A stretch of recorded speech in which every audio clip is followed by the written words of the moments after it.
Hello, community, and welcome to this edition of Hall Pass.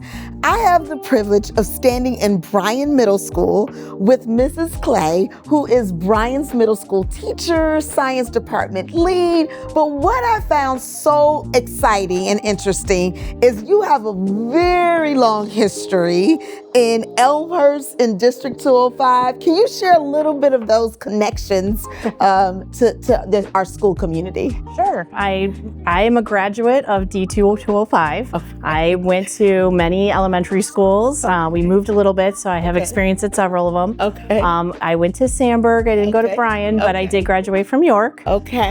My mom taught here at Bryan since I was about 8 years old.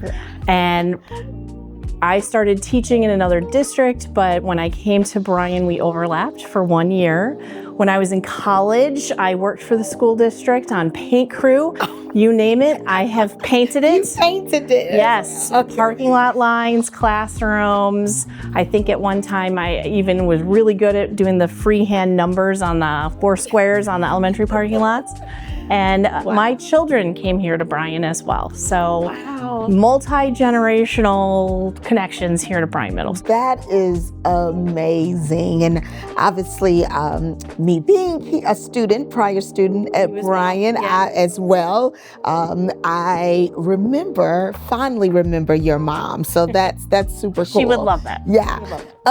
So share with me a little bit about science and the curriculum and the concepts. What are some of the concepts that our middle school students explore in our current science curriculum? Currently, right now, our 6th graders are doing a unit called Earth, Moon, and Sun. So they're thinking about how those 3 pieces in space interact with each other, how they affect each other, even the moon and the sun, and how all those things affect Earth in particular.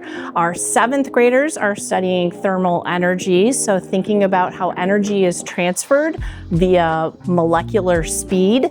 And then our 8th graders are talking about matter and energy, specifically how energy moves through an ecosystem via photosynthesis and cellular respiration.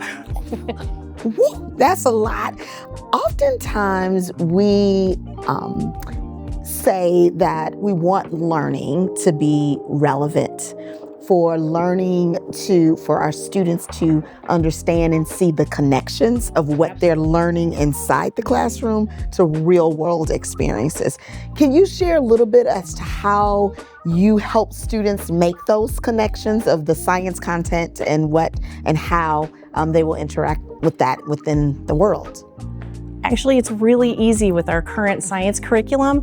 Our curriculum is built around storylines. So the storylines have that real world flavor to them. Okay. For example, we have our current science unit for 7th grade, the thermal energy one, is based on a storyline where a school heats itself through hot water.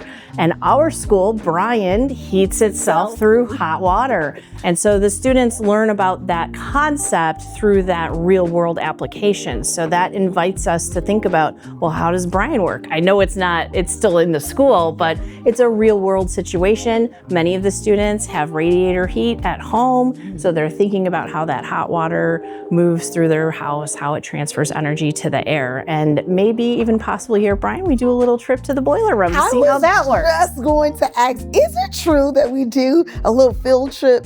Yes. Downstairs? Downstairs, they don't often, because Bryan is a single floor building. Yeah. They don't realize we have a basement with a boiler room in it, and they are very excited because the door says do not enter. But it's a really good learning experience to see, like, there is things that are more complicated and real world connections to how our building even works. So I'm assuming, that the student learning experience is far more than coming in, reading some scientific text, and then coming back and regurgitating or showing their learning through a standard assessment. So can you talk a little bit about how learning comes alive and how it's, created in a way for students to really collaborate and experience. I think science is taught now very different than how you and I learned it back in the day. And science now, not only do we have the content part, and not only do we have like these connections, like how energy is a common concept in so many of our units, but we also have like those hands-on science skills applications. So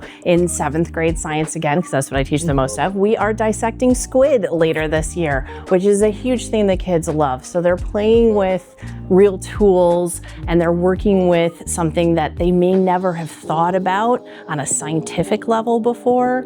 We did photosynthesis with 8th graders, so we were doing chromatography and the pigment of leaves yesterday.